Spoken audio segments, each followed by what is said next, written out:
All right, so with this course, we had to do a strawberry exercise and sketch with our words to then ultimately create a story.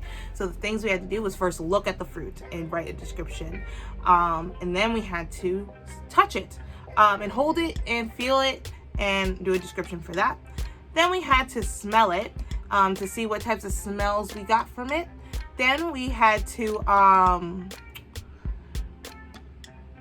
then we had to rub it on our lips to get a feeling right here, and then we had to write down what we expected it would taste like, and then we get to eat it.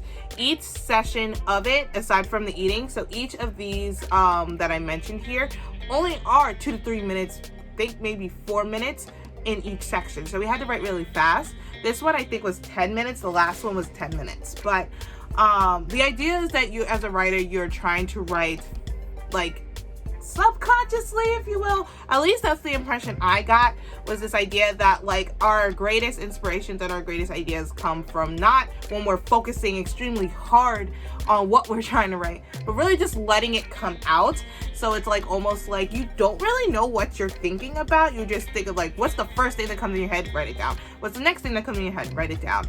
And so this is very much what I had written. I'm going to be sharing what I ended up saying about the strawberry and what story I actually ended up getting out of it. I might read this a little weird because a lot of them are fragmented. A lot of them aren't complete thoughts.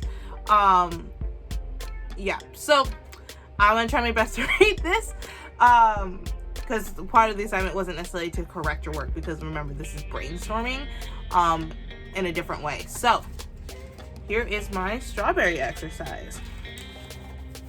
And see how it goes from descriptions and then to a story. The strawberry is a bright red ruby with green foliage placed on top of it like a hat.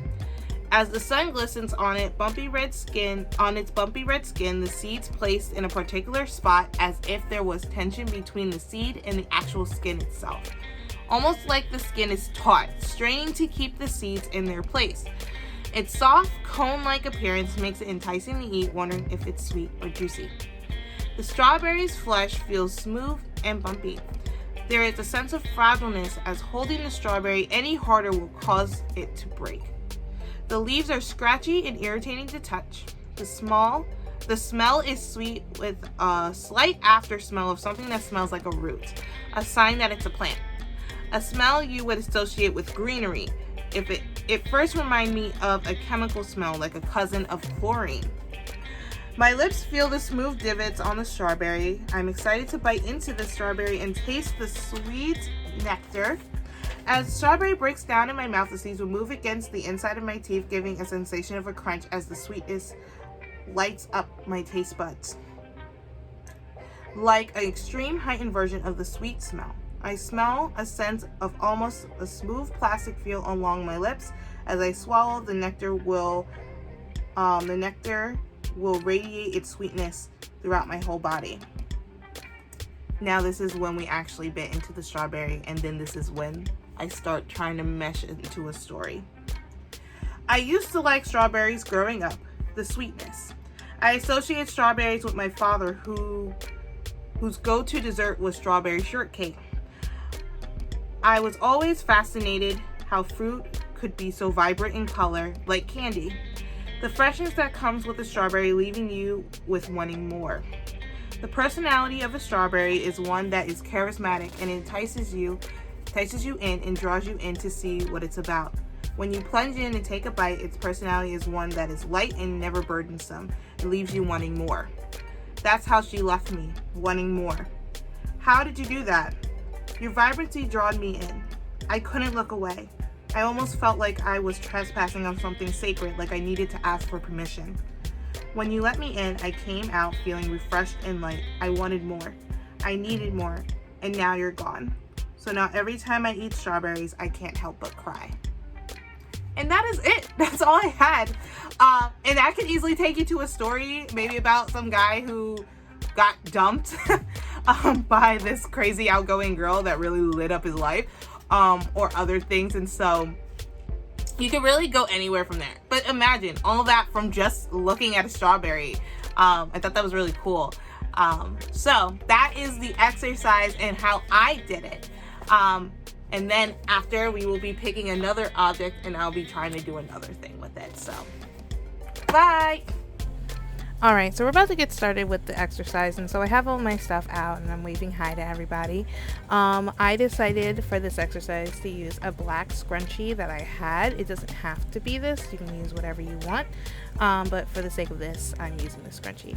So I place it off to the side, and the first thing that we're going to be doing is observing what I see about the scrunchie. And so I start writing in my journal. I had something on my pen at the time. I had to get that off because it was a new one. And so I'm starting off by writing what this area of the journal is, which is my observation of the scrunchie, as I have written there. Voila. And so now we're actually going to get started with the observations. And so, like I said, we're going to start with what I see, and then we'll go on to what I feel. So you'll be seeing me a lot of the time in the video holding the scrunchie, pulling it, maybe even smelling it at some certain points. But here we go.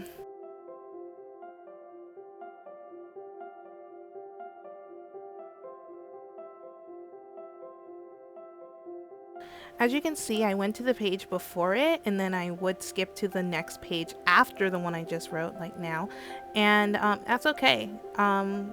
It doesn't have to be in order. What I ended up doing that you'll see in this clip now is that I'm fine-tuning what I previously wrote. I'm rewriting it.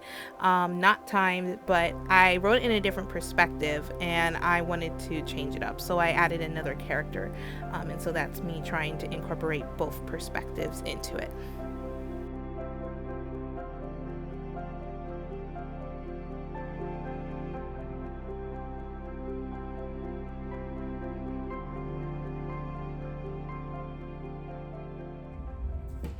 Hi guys, so it's a little bit later. I'm in a different location, and I'm going to be sharing with you guys the final product of the exercise of what I got out of the scrunchie. And it ended up being a little bit of an excerpt of a thriller, possibly horror story, like an intro into it. So I hope you guys enjoy.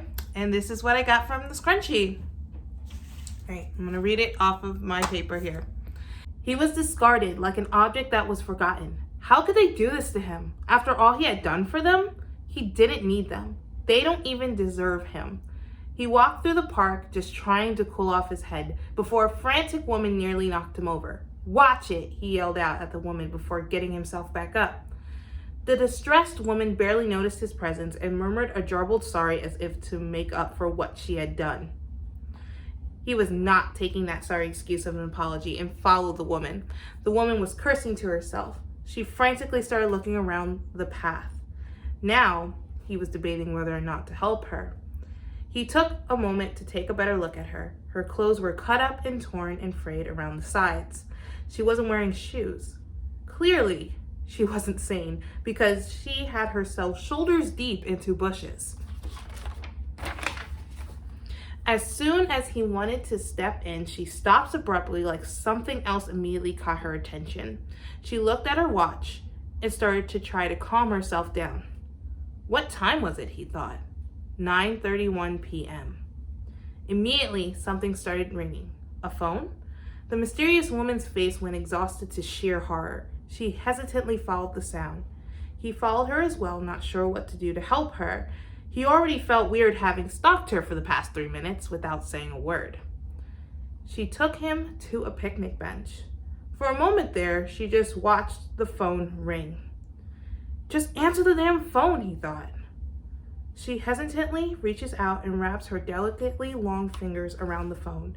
Her hand shook nervously as she brings the phone to her face.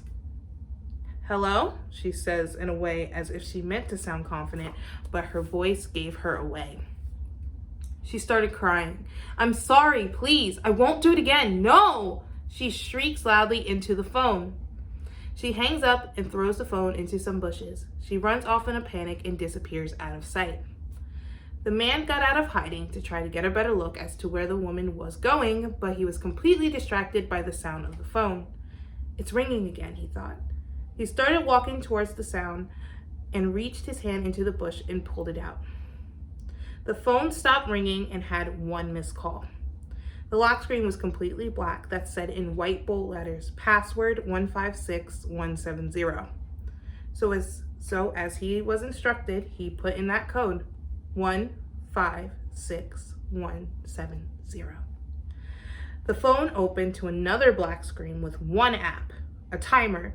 The timer was already counting down as soon as he opened the application. The phone started to ring again. Maybe he can tell the person about the lady. He pressed the answer button. Hello? And that's it. That's all I had. Who knows what would happen? I honestly wouldn't know. But that's all I got from that little exercise that we did. And so, yeah, I hope you guys enjoy. I'm very curious if you did this along with me, what you have. So if you chose to do the scrunchie, or any other object, please put down the object that you chose and what type of story you got out of it. What are your thoughts about it? Did it work for you? Did it not work for you? Please let me know. But if you can comment, like, subscribe, I would definitely appreciate it. And I will see you next time. Bye.